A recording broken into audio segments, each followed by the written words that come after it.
एक गांव में रोहन और रोहन की दादी रहा करते थे। रोहन दुकानों पर काम कर कर अपना घर चलाता था। तो एक दिन रोहन बाजार से सब्जियां लेकर आया और अपनी दादी से बोला, दादी ये लो सब्जियां, इससे शाम का खाना पका लेना। उसके बाद रोहन की दादी बोलती है, रोहन की दादी कहती है, रोहन बेटा, पड़ोस में एक लड़की आई है रहने, उसका नाम सुशीला है। वह बहुत अच्छी लड़की है, सुबह मुझसे मिलने भी आई थी। तो रोहन बोलता है, अच्छा दादी, चलो कभी मैं भी मिलूँगा। तभी थोड़ी देर बाद सुनीता वहाँ पर आती है और कहती है, आंटी जी ये लो, आज मैंने लड्डू बनाए थे, ये लो आप भी खा लो। तो फिर रोहन की दादी कहती है, ठीक है बेटा, शुक्रिया। रोहन की दादी रोहन के पास वह लड्डू लेकर आती है और कहती है, ये देखो उसी ने भिजवाए हैं।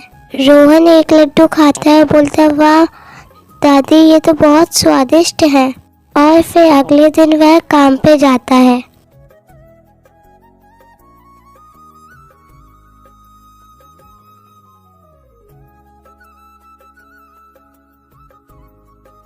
और फिर वह जैसे ही घर पे आता है, वहाँ पर सुशीला होती है।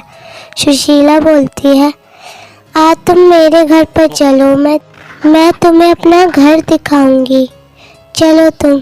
और फिर रोहन सुशीला के घर जाता है और वहाँ पे बहुत सारी चीज़ें देखता है। कुछ चीज़ें तो उसने कभी भी नहीं देखी थी। वह सुशीला से बोलता है, सुशीला तुम्हारे पास तो कितनी सारी चीजें हैं। सुशीला बोलती है, अरे ऐसा कुछ नहीं है। और फिर सुशीला बोलती है, तुम मेरे घर पर आए और मैंने तुमसे तो पानी भी नहीं पूछा, रुको मैं अभी तुम्हारे लिए पानी लेकर आती हूँ। तो फिर रोहन बोलता है, अच्छा ठीक है ले आओ। सुनीता जैसे ही पानी लेने जाती है, तभी रोहन वहाँ की चीज़ें देखने लगता है। थोड़ी देर बाद उसे एक पेंसिल दिखाई पड़ती है, वह बहुत सुंदर होती है। तो रोहन उसे उठा लेता है और फिर वहाँ से चला जाता है। सुनीता जब पानी लेकर आती है तो वह देखते है कि रोहन चला गया। वह सोचती है शायद उसे कुछ काम होगा इसलिए वह चला गया।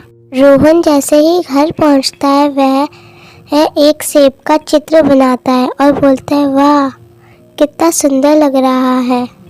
और फिर जब उसकी दादी आती है तो रोहन कहता है, दादी ये देखो मैंने एक सेब बनाया है। और एकदम से वह सेब बाहर आ जाता है। रोहन और रोहन की दादी दोनों चौंक जाते हैं। फिर दादी रोहन से पूछती है, तुम ये पेंसिल कहाँ से लाए? तो रोहन बोलता है, अरे ऐसे ही कहीं से मैं उठा लाया इस पेंसिल को। थोड़ी देर बाद सुनीता अपने घर में अपनी पेंसिल ढूंढने लगती है। उसे अपनी पेंसिल कहीं नहीं मिलती तो वह परेशान हो जाती है। फिर वह सोचती है कि मेरे घर तो रोहन आया था, शायद उसी के पास होगी मेरी पेंसिल।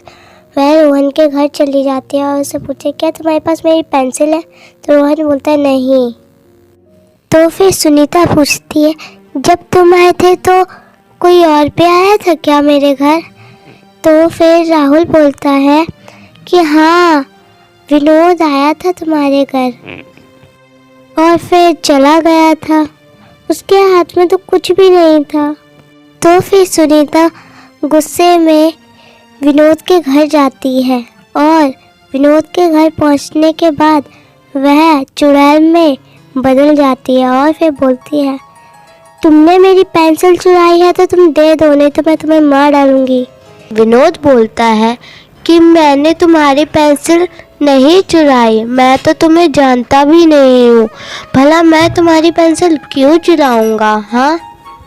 चुड़ैल को गुस्सा आ जाता है और फिर चुड़ैल विनोद को मार डालती है और फिर उसके पूरे घर की तलाशी लेती है, पर उसे उसकी पेंसिल नहीं मिलती।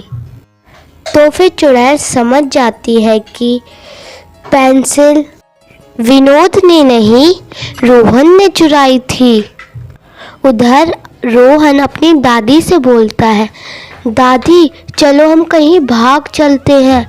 अब तक तो उसे पता भी चल गया होगा कि विनोद ने पेंसिल नहीं चुराई है। तो फिर उसकी दादी बोलते हैं, बेटा हम इतनी जल्दी कहाँ तक भाग पाएंगे।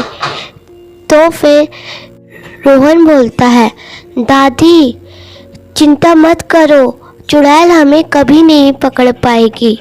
और फिर रोहन और दादी दोनों वहाँ से चले जाते हैं। थोड़ी देर बाद चुड़ैल सुनीता वहाँ पर आती है और बहुत ज़्यादा गुस्सा हो जाती है, क्योंकि दादी और रोहन वहाँ से भाग चुके थे। और वहाँ रोहन शहर में जाके रहने लगता है और वहाँ पर अपनी एक दुकान खोलता है। और फिर वह उस पेंसिल के जरिए बहुत अमीर बन जाता है। एक दिन की बात है, रोहन अपनी दादी से बोलता है, अरे दादी अगर उस चुड़ैल के पास ऐसी पेंसिल थी तो सोचिए कि उसके पास और भी कितनी सारी जादुई चीज़ें होंगी जिससे वह ताकतवर रहती होगी। तो फिर उसकी दादी कहती है, अरे बेटा हमें इतना भी लालच नहीं करना चाहिए, हमें जितना है उतने में ही खुश रहना चाहिए, हमें ज़्यादा नहीं करना चाहिए। पर रोहन नहीं मानता और बोलता है, अरे दादी मुझे कुछ नहीं होगा। और फिर रोहन वह पेंसिल लेकर अगले ही दिन चुड़ैल के घर निकल जाता है। वह जैसे ही चुड़ैल के घर पहुंचता है, वह देखता है कि वहां चुड़ैल उसी का इंतज़ार कर रही थी।